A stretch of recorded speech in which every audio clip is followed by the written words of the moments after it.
Hi Bes, gusto mo bang matuto mag-ipon ng hindi nasasakal sa budget? Well, today pag-usapan natin ang practical saving tips na kaya mong gawin kahit pasakto lang ang income mo. Tip number 1, bayaran mo muna ang sarili mo. Every sweldo kahit maliit lang, magtabi agad ng at least 10% bago ka gumastos. Ilagay sa hiwalay na savings account o envelope. Ang goal, consistency muna bago kalakihan. Tip number 2, planuhin ang gastos lalo na ang wants.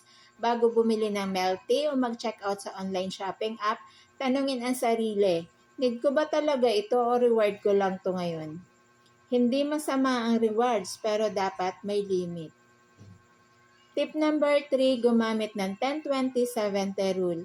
10% per tithes, 20% per savings, 70% per expenses. Simple lang pero effective kung masusunod mo regularly.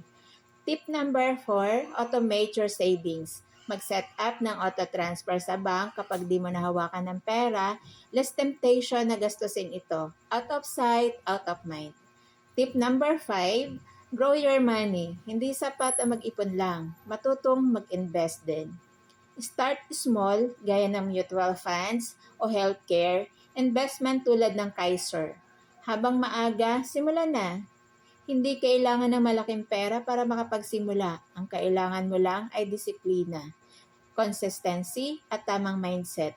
Remember, small steps today lead to big wins tomorrow.